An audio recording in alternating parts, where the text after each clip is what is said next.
Is Allah and యెహోవా ఇద్దరు ఒకటేనా?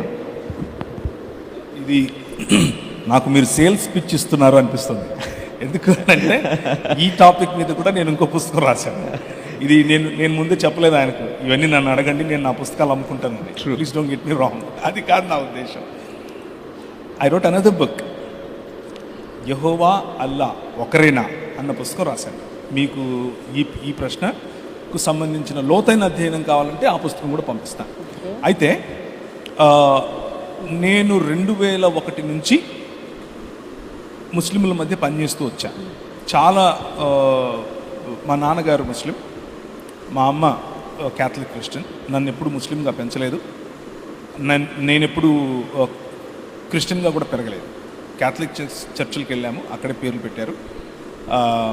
పెరిగిన తర్వాత నేను ప్రభువుని తెలుసుకున్న తర్వాత నేను ఒకరోజు హైదరాబాద్లో నాకు ఒక ముస్లిం మిత్రుడు వచ్చి, నువ్వు క్రీస్తును దేవుడని ఎందుకు నమ్ముతున్నావు, అది తప్పు, మీ బైబిల్ చెడిపోయింది, క్రీస్తు నిజానికి దేవుడు కాదు, ఒక ప్రవక్త మాత్రమే అని చెప్పినప్పుడు నేను ఛాలెంజ్ చేయబడ్డాను. I took it as a challenge to study and I studied రిగరస్గా చదివాను.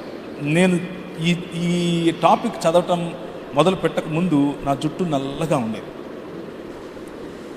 టాపిక్ మొదలుపెట్టిన తర్వాత ఒక 8 నుంచి 10 నెలల తర్వాత అద్దంలో చూసుకుంటే జుట్టు తెల్లగా అయిపోయింది. ఇప్పుడు రంగేసుకున్నా, మీరు పొరపాటు పడకండి. అది కూడా అంటే మా పాప, నువ్వు రంగేసుకో లేకపోతే నేను తాత అని పిలవాల్సి వస్తుంది అని చెప్తే వేసుకున్నాను. సో ఏం చెప్తున్నాను నేనంటే, నేను కష్టపడి చదివిన తర్వాత నా రీసెర్చ్లో నాకు తేలింది ఏంటి అని అంటే, నేను చేసిన రీసెర్చ్లో మీ అబ్రహాము మా ఇబ్రాహీం ఒకటే, మీ సారమ్మ మా సారమ్మ ఒకటే, మీ యేసు మా ఈసా ఒకటే. ఇదంతా బూటకం మాట, ఇదంతా తప్పు.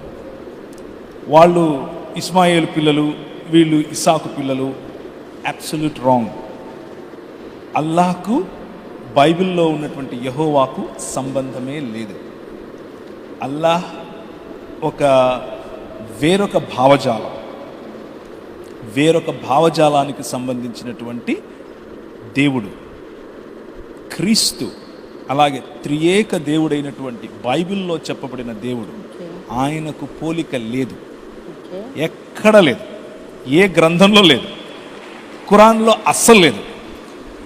ఖురాన్ అలాగే హదీసులు, అలాగే సిరా అంటే ముహమ్మద్ గారి యొక్క బయోగ్రఫీ చాలా సంవత్సరాలు నేను చదివాను. నేను దాదాపు 24 సంవత్సరాల నుంచి ఈ పనే చేస్తున్నాను, వాళ్ళ మధ్య పని చేస్తున్నాను. కానీ ఈ రెండు ఏమాత్రము ఒకదానికొకటి పొంతన లేనివి. ఆ దేవుడికి ఈ దేవుడికి చాలా వ్యత్యాసం ఉంది. ఆయన వమకరు అల్లాహు అల్లాహు ఖైరుల్ మాకరీన్ అంటారు వాళ్ళు. అంటే మోసగాళ్లకు మోసగాడు అని వాళ్ళ గ్రంథం వాళ్ళ దేవుని గురించి చెప్తుంది. మన గ్రంథం, మనం చదివే 66 పుస్తకాలు ఉన్న బైబిల్ గ్రంథం పరిశుద్ధుడిగా దేవుణ్ణి పరిచయం చేస్తుంది. ఆ గ్రంథంలో ఉన్న దేవుడు సృష్టిలోనికి ఎప్పుడు ఏ విధంగానూ ఆయన రాలేడు అని చెప్తుంది. సృష్టికి సృష్టికర్తకు అంత ఎడమ చూపిస్తుంది. కానీ మనం చదివేటటువంటి గ్రంథం భూమి ఆకాశములు అనేటటువంటి తన భవనాన్ని, తన మందిరాన్ని సృష్టించుకున్నటువంటి సృష్టికర్త అందులోనికి ప్రవేశించి సింహాసనాసీనుడై ఆకాశమును తన సింహాసనముగాను భూమిని తన పాదపీఠముగాను చేసుకున్నాడు అని మనం చదివేటటువంటి గ్రంథం చెప్తుంది. So there is a lot of difference. ఇది వేరు, అది వేరు. హైజాక్ కొంతమంది చేస్తారు కొన్ని కాన్సెప్ట్స్ను.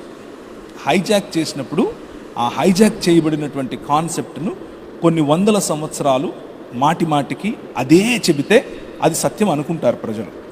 కానీ మీరు అటువంటి తప్పును తప్పుగానే చూడండి. అదొక ప్రత్యేకమైన మతం, దానికి ఇచ్చే గౌరవం దానికి ఇద్దాం. అది వారికి ఉన్నటువంటి ప్రవక్త ఒక ప్రత్యేకమైన ప్రవక్త, వారికి ఇచ్చేటటువంటి గౌరవం వారికి ఇద్దాం. కానీ ఇది అది ఒకటే అనంటే మాత్రం చాలా సున్నితంగా, చాలా ధైర్యంగా, చాలా కాన్ఫిడెన్స్తో అలా కాదు బ్రదర్ అని కూడా చెప్దాం. ఎందుకు అనంటే ఇది మతం కాదు, ఇది క్రీస్తు రాజ్యం. అది మతం, ముహమ్మద్ గారు నిర్మించినటువంటి ఇస్లాం. ఇది 66 పుస్తకాలున్న బైబిల్ గ్రంథం ప్రకటించేటటువంటి, పరిచయం చేసేటటువంటి త్రియేక దేవుని యొక్క భావజాలం, సంఘటితమైన ఐక్యత కలిగిన ఒక్క దేవుని యొక్క భావజాలం. అది ఒంటరివాడైన, ప్రేమించలేని, కేవలము జాలి చూపించగల దేవుని యొక్క భావజాలం.